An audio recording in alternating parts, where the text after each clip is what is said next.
What's the new script for masculinity? What's the new set of roles? What's the new set of do's that we've got for men?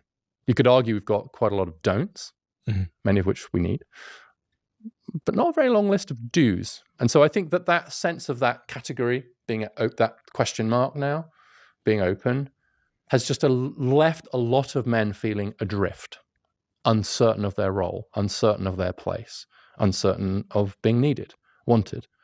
And I think that's feeding into a lot of the things that are easier to measure, like mental health, education, employment, etc.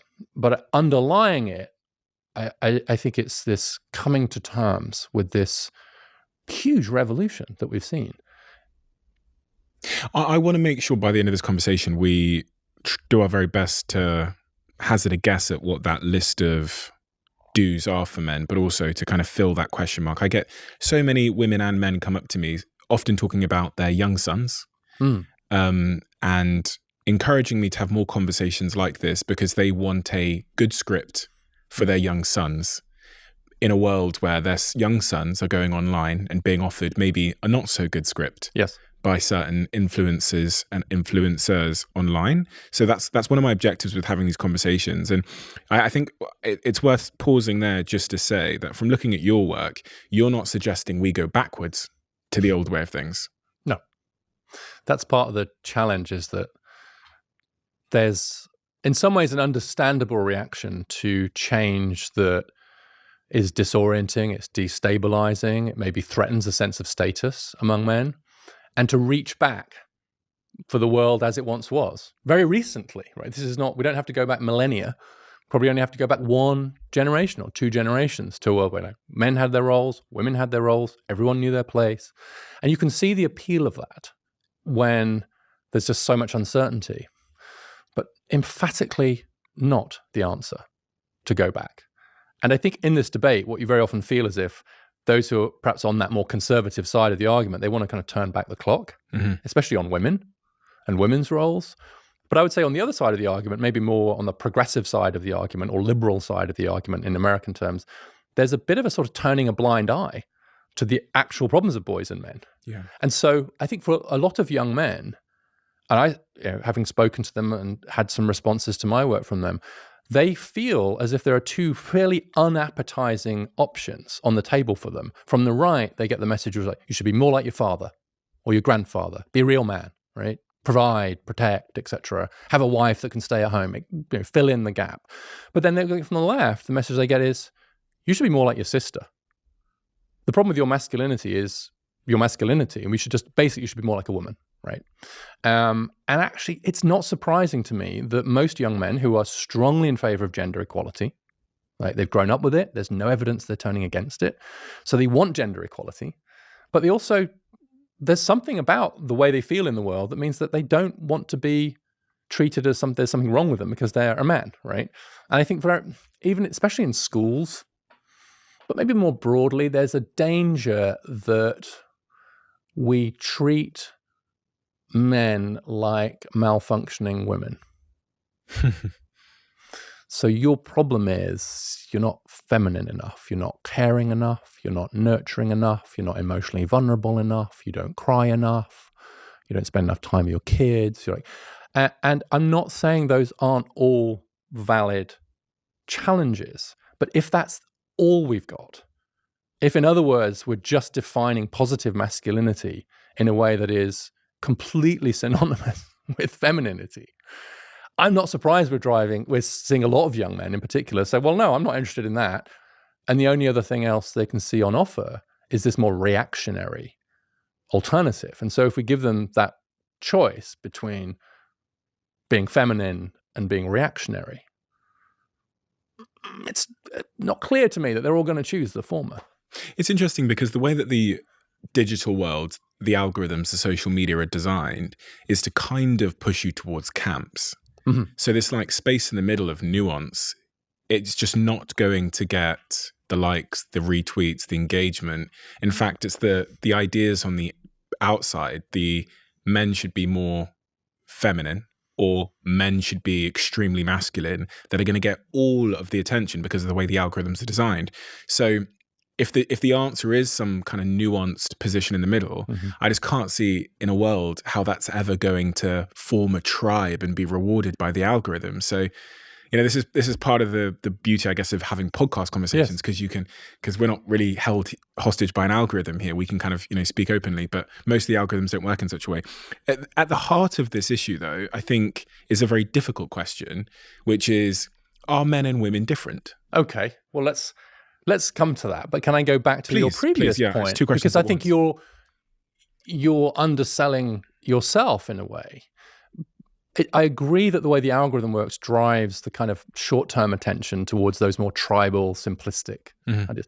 But the mere fact of your success and the success of others like you, to me, is an incredibly positive sign. It suggests to me that actually there is an appetite for more nuanced conversation. There is an appetite for recognizing that two things can be true at once and that there are trade-offs, like A is mostly good. Like the rise of the women, amazing.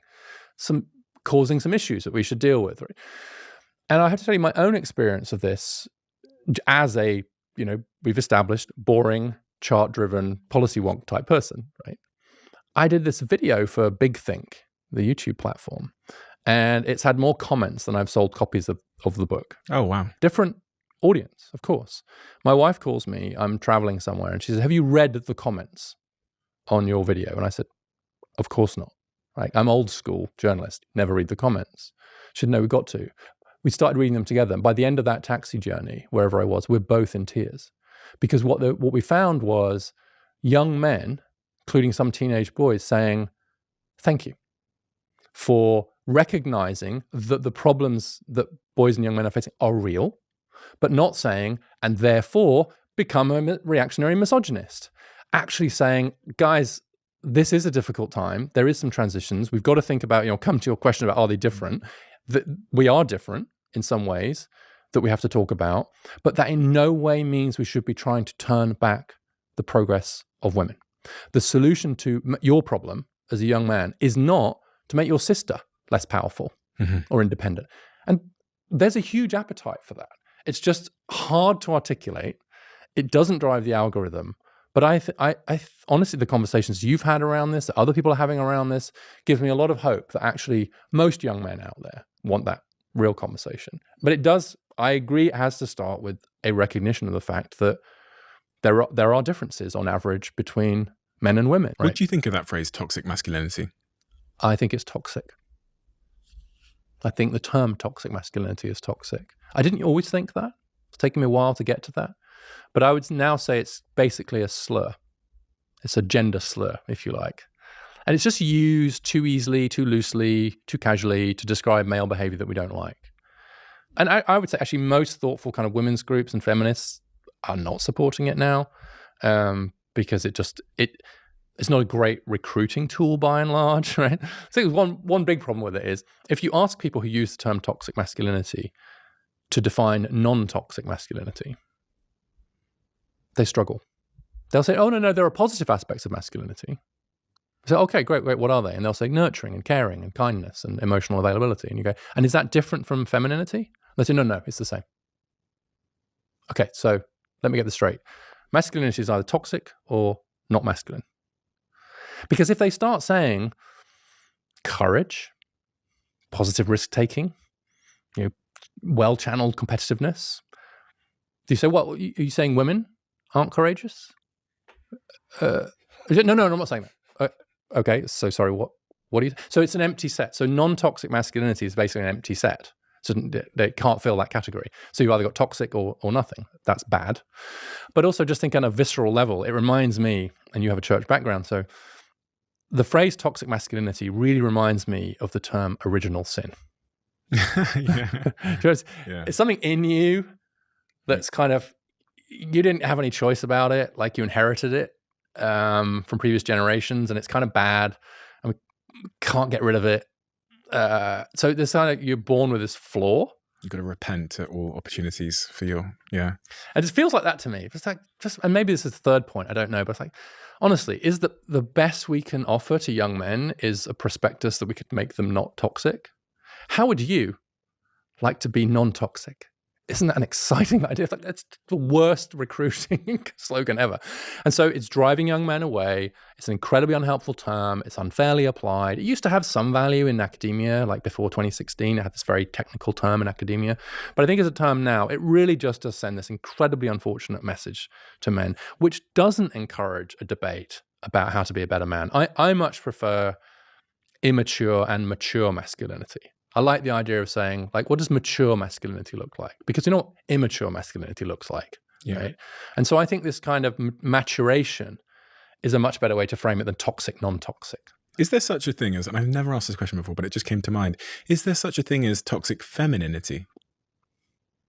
Have you watched Mean Girls?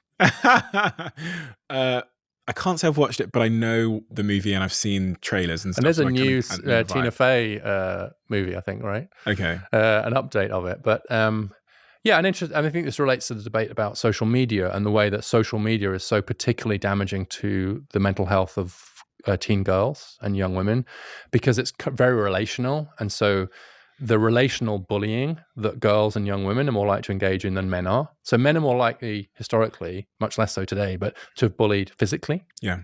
Women are much more likely to bully relationally. So they exclude you. You're not my best friend anymore. You're not invited. You're etc. And they bully by using, how you look.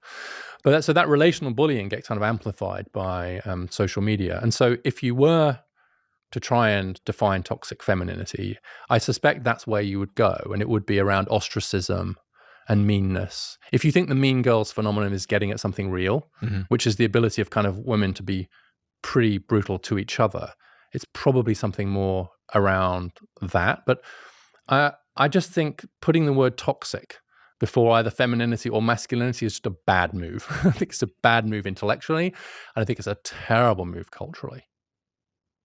There's so much truth to that. And I think there's so many women that are listening right now that are nodding their head and can relate in various ways because of the way that society is to some degree now.